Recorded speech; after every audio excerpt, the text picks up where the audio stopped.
പത്തരമാറ്റിൻ്റെ നാളത്തെ പ്രൊമോ റിവ്യൂയിലേക്ക് എല്ലാവർക്കും സ്വാഗതം. സബ്സ്ക്രൈബ് ലൈക്ക് ചെയ്തൊന്ന് സപ്പോർട്ട് ചെയ്യാൻ മറക്കരുത്.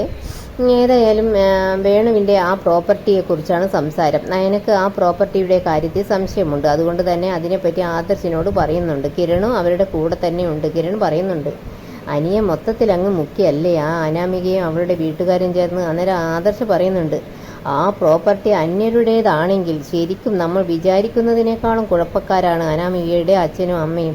അത് കേൾക്കുമ്പോൾ ആകെ വിഷമമാകുന്നുണ്ട് നയനയ്ക്ക്. പിന്നെ കാണിക്കുന്നത് അനിയെയാണ്. ദേവേനി അനിയെ ഇങ്ങനെ ഉപദേശിക്കുന്നുണ്ട്, ഇനി ഇതുപോലുള്ള ചീത്ത സ്വഭാവമൊന്നും പാടില്ല, ഇനി ഒരിക്കലും നീ മദ്യപിക്കരുത് എന്നൊക്കെ ഇങ്ങനെ പറയുമ്പോൾ അനി പറയുന്നുണ്ട്, ആ അനാമികയെ എൻ്റെ ജീവിതത്തിൽ നിന്ന് ഒഴിവാക്കി തന്നാൽ മതി, ഒരു ചീത്ത സ്വഭാവത്തിലേക്കും ഞാൻ പോകില്ല എന്ന് പറയുന്നുണ്ട്.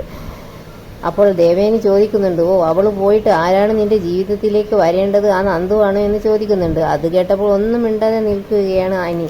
എന്നിട്ട് ദേവേനി പിന്നെയും പറയുന്നുണ്ട്, നിന്നെപ്പോലെ മനക്കെട്ടിയില്ലാത്തവനെയൊന്നും ആ നന്ദു കല്യാണം കഴിക്കില്ല എന്നിങ്ങനെ ദേഷ്യത്തോടെ പറഞ്ഞിട്ട് ദേവേനി എടുത്ത് പോകുന്നുണ്ട്. പിന്നീട് അനി നന്ദുവിനെ കാണാൻ പോകുന്നുണ്ട്. അനിയെ കണ്ടതും നന്ദു പറയുന്നുണ്ട്, നീ ഇങ്ങനെ ഇടയ്ക്കിടയ്ക്ക് എന്നെ വന്ന് കാണുന്നത് ശരിയില്ല. ഇവിടേക്ക് ഇങ്ങനെ വന്നാൽ എൻ്റെ ജോലിയെ തന്നെ അത് ബാധിക്കും, എനിക്കെൻ്റെ ജോലി വരെ നഷ്ടമാകും എന്നൊക്കെ പറയുമ്പോൾ അനി പറയുന്നുണ്ട്, അതൊന്നും നീ പേടിക്കണ്ട, നിൻ്റെ ജോലി പോയാലും നിന്നെ ഞാൻ നന്നായിട്ട് നോക്കിക്കൊള്ളും, ഇതിലും നല്ല ജോലി നിനക്ക് ഞാൻ തരും എന്നൊക്കെ പറയുമ്പോൾ പിന്നെ നന്ദു പറയുന്നുണ്ട്, എനിക്ക് ആരുടെ ചെലവിലും ജീവിക്കാൻ ആഗ്രഹമില്ല, എനിക്ക് എൻ്റെ സ്വന്തം അധ്വാനത്തിൽ ജീവിക്കണം എന്നൊക്കെ പറയുന്നുണ്ട്.